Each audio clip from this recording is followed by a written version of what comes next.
Welcome into the Cougar Tailgate, where BYU fandom lives. Here's your host, Lauren McLean. What's up, everyone? So happy to be here with you. Pioneers have been on our minds this week, mainly because the state of Utah celebrates Pioneer Day on July 24th each year. But today, we're talking about the pioneers of BYU athletics. And today's guest has definitely paved the way when it comes to BYU women's sports. 1995, that was the first time the BYU women's soccer team played a match as an NCAA Division I member. That same year, DVDs were invented. Michael Jordan unretired the first time around. And the two most popular websites, search engines were Excite and Alta Vista. Lavelle Edwards was also still the coach of BYU's football team, so a lot has changed since then. But Jennifer Rockwood has been the Cougars soccer coach in each of those seasons. Coach Rockwood is now ready to officially start her 27th season as BYU's bench boss, and she truly is a pioneer of women's soccer. So thank you so much for being here with me today, Jen. Awesome. Thanks for having me. Appreciate it. So how's your summer been so far? You mentioned you are just dying in the heat. Yeah. Doing camps. Yeah. About a month ago, I realized that I really haven't had a summer in about 30 years. But it's a good situation. Obviously, we get to run soccer camps all summer, and we have so many kids who want to come and be a part of it that, that's what we do. Pretty much every week in June and every week in July, and then we start right into our season. So just finishing up a great season of summer soccer camps this week. So one of these days you'll be able to have a fun summer. Someday. Have you been planning that out in your brain? Yeah. Like, well, this is what I'm going to do. A, B, C, D. I'm going to Hawaii. I'm going Exactly. It didn't really hit me like, wow, I never have a summer. I just work all summer until just, like I said, a month ago, because it's just what I do. I don't know anything different. And, we love doing camps. It's where we find our future players, without a doubt. So it's always exciting. It's a lot of work, but, most of the time it's a lot of fun if we can survive the heat. And it just goes so fast because you're so busy every day. Like, I cannot believe it's the end of July. It feels like we just maybe barely started camps. And you're really close to starting your season. Which is yes, crazy. we are. So we'll start in less than 2 weeks now. Oh, my gosh. August 1st is the big day. All right, well, let's go back to the 80s, shall Okay. we? I didn't even know if they had cell phones back then. They didn't. No, I don't think they did. No, because I remember driving cars around with maps on the steering wheel. Because we used to, safe. Yeah, we used to travel by, vans. Oh, my gosh. Back in the days. No one wore seatbelts. No one, no. I remember as a player driving the back of a station wagon, and three of us would sit with our feet out the back window, and the seats turned backwards. And got the boom box and the good old days, Oh, those were the good old days. The good old days. You played for BYU's club soccer program before becoming a coach. You mentioned, so you were a player for 4 years, immediately became a coach. The next fall. Oh my gosh. And then a coach for 6 years before you became a Division I program. What was BYU soccer like back in the 80s? Women's soccer wasn't that big, obviously. Title IX back in the early 90s, or I don't actually know when it started, but obviously that really helped a lot of sports, especially women's soccer.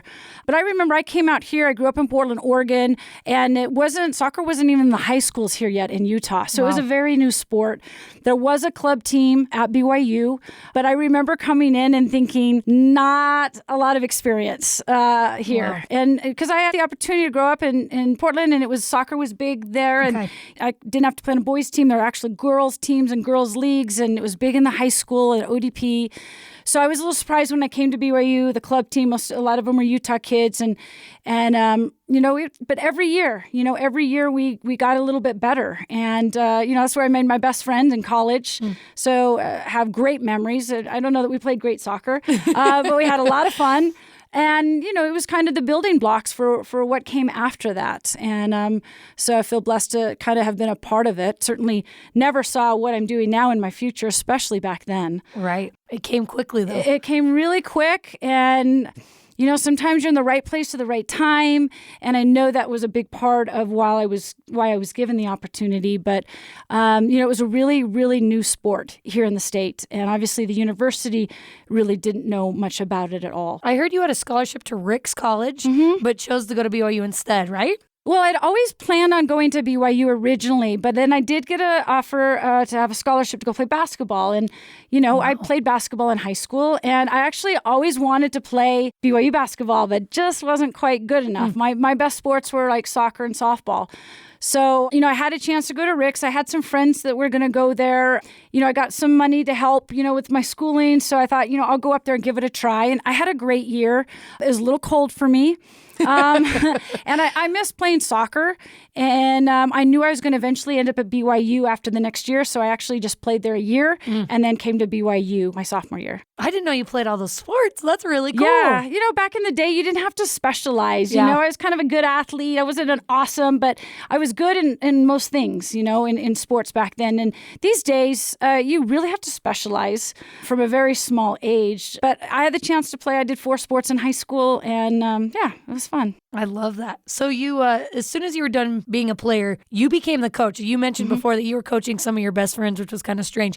How did that all come about? Well, when I played here, it was extramural sport.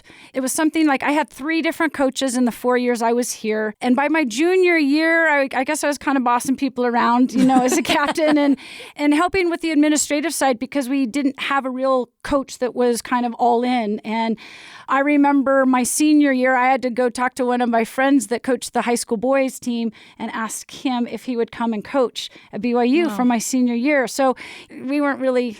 Yeah. We were there, but no one really cared about us. Yeah, you're thrown together a little bit. Yeah, and so those of us who really, wanted to make it as much as we could, we took charge of that. So I actually, was involved in some of the scheduling as a junior and senior there and working with facilities. They didn't really have a place for us, so we had to kind of find our places to practice and all of that. And so I think because I was familiar with that, the extramural director back then was Raleigh Bester.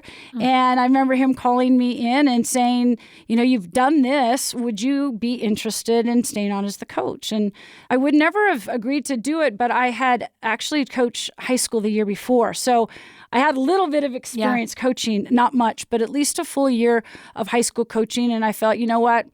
Might as well give it a shot. And so I stayed and started teaching at a private school. And my first place was Waterford. It was down here in Provo before it moved up to Sandy. Just kind of, like I said, right place, the right time, and a right opportunity. I wasn't sure what I wanted to do. And I had a chance to now coach at BYU and teach at a local private school. So it worked out. It has to be one of those things that was meant to be for you to be here that many years later. And you're such an incredible coach.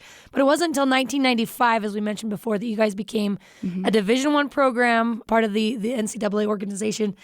What were you hoping for those first few years in the NCAA? Because that's, like you said, beginning, you're kind of thrown together. Right. You're thrown as the coach, and now all of a sudden it's like, okay, now you're a legit program.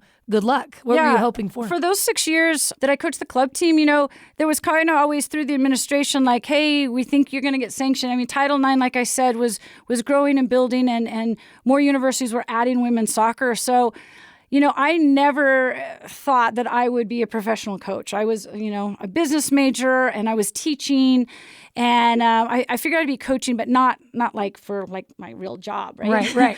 And I really enjoyed it, but we just tried to get the club team prepared for the next level for if and when they decided. And so we had 6 years, and every year we got better. And that last year, I remember Elaine Michaelis and Lou Wallace gave me an opportunity to start my first recruiting trip. So they knew it was going to happen. It hadn't been officially announced. And so we were preparing for them to add it in 95. And because our club team continued to get better and better each year, we actually had pretty good experienced players. And I kept that entire club roster and just added some new recruits to it. So that gave us, I think, an edge over a lot of D1 programs that were starting really from scratch, where we already had a roster of experienced players that had already played together. And I think, us in Florida that year in 95 did the best for Division I teams that year, first-year programs. What was recruiting like for you? Because you mentioned, especially here in Utah, there was hardly anything. But I guess that was a few years later. But what was recruiting like those first few years? Yeah, it was, certainly new and a challenge. It's nothing like it is now. I think in every Division I sport, recruiting's, let's be honest, it's a little out of control right now. But, obviously as a coach, recruiting is one of the bigger parts of your job. It doesn't matter how good of a coach you are. If you don't have the right players and good players, you're not going to be successful. So back in those days, I had to spend a lot of time on the road, traveling and evaluating and watching players play, running camps during the summertime like we still use today. But, we're fortunate that BYU is such a unique place. We have a unique niche. And so our goal really back then was to find the top LDS kids in the country who would have an interest in coming to BYU. And we had such great success early that still continues to be our kind of recruiting philosophy. We haven't moved too far from it because it's worked for us. We've been successful with it. And we have found plenty of great LDS kids to come into the program and play at the highest level. So cool. You finished third place in the WAC in that first season, which is incredible to do. You had All-American Shauna Robach on the team. What impact did she have to help you guys be able to accomplish what you did? A huge impact. I mean, I remember Shauna could have gone to Clemson, and Clemson had a little bit longer program in history, but she grew up right here in Orem.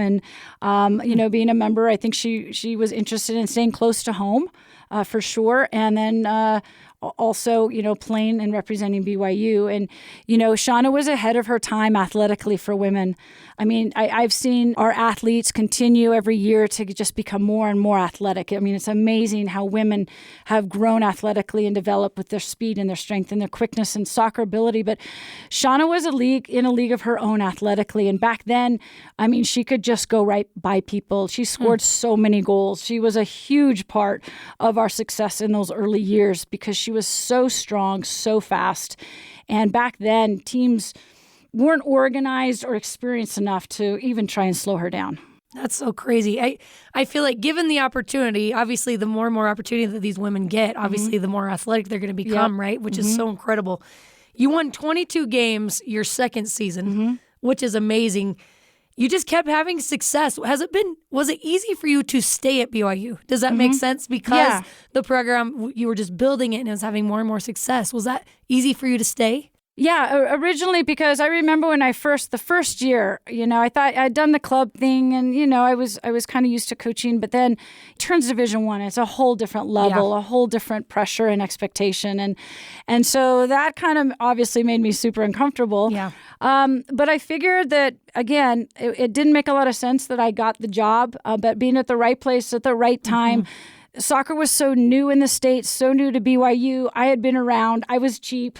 I think they gave me a chance, right? They gave me a chance. And I just tried to do the best I could and ended up surrounding myself with people that really helped and supported. And, Chris Watkins came in right at that second year. And I remember going 22-1. We were ranked 15th in the country in our second year. And I remember winning the conference thinking, oh my goodness, we're going to go to the NCAA tournament.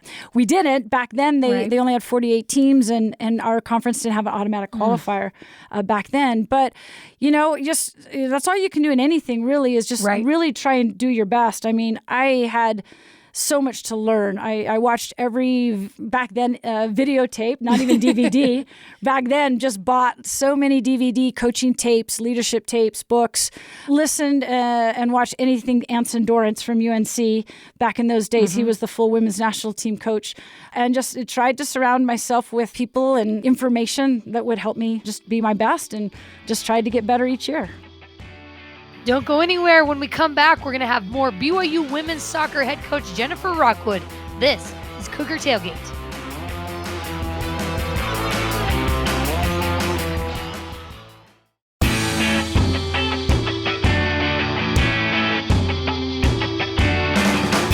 Welcome back to Cougar Tailgate. I'm Lauren McLean. We're speaking with BYU women's head soccer coach Jennifer Rockwood today. She's a true pioneer in women's sports. You did everything you could and you had the drive.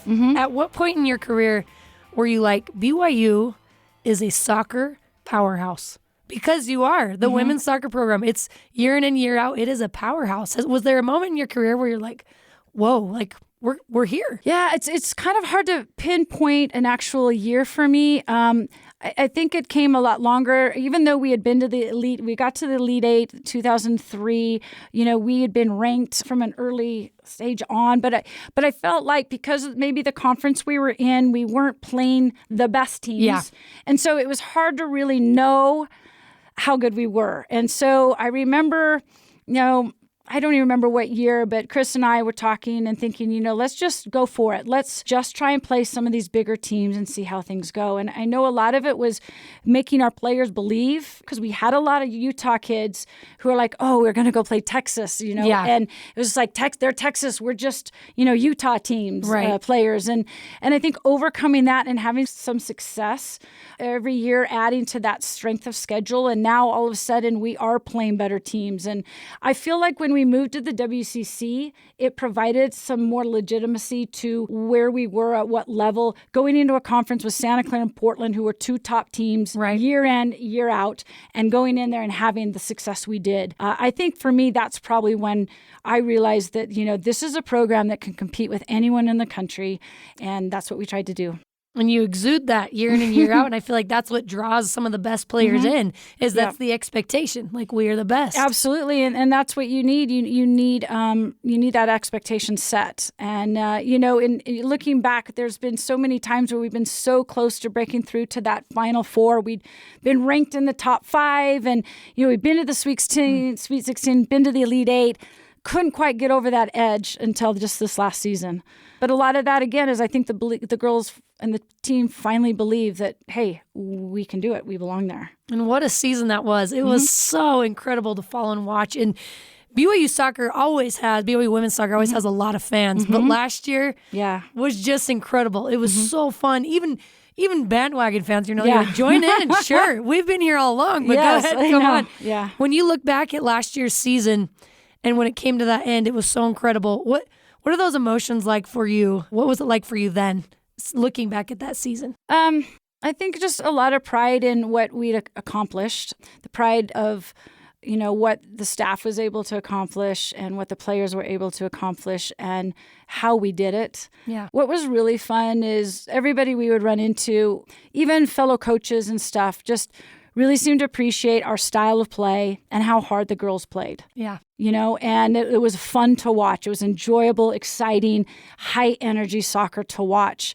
And, that's something that we really aspired to do. And I think just the going through the ups and downs of the seasons and anything like that never comes easy. And when you're in it, you're just trying to prepare for the next game. So I think when we were there, it was really hard to appreciate how awesome it was because it was just another game. But then kind of looking back and after it was done, it was pretty amazing. Just lots of emotions, lots of alumni came, and the support that we had from the university, just from our fans, from Cougar Nation. Plus, we were a bit of an underdog playing Florida State, so I think any normal average soccer fans, you kind of cheer for the underdog. So I think that was fun. True. We're not normally an underdog in most of our matches, but against Florida State, I think we were. But yeah, just what a ride it was. And just proud of the group and the coaching staff and especially our seniors who really kind of led the way for us. Michaela Coulihan, incredible player. You've coached hundreds of players. Maybe are you getting close to thousands? No. Well, no. You've coached so many players and some of the best in the country right now. You have Ashley Hatch, who's doing incredible things. What do not just those players, but what do all these players mean to you when you see them? They bring their kids, like you said. You've coached some players. Now you've coached their daughters as well. What's that like for you? It's kind of hard to explain, but it's sometimes it's a little overwhelming. But it's just amazing. I mean, I really can't believe the opportunities I've had over the years and the experiences, the relationships that I've been able to build and maintain and being here, kind of only being the coach, I have a pretty good connection with all the alumni and, especially during the summer when they all bring their kids to camp. That's pretty cool too. Yeah. But just, it's amazing to see them and what they're doing with their families and coaching their kids a lot and how they're still so vested in the program.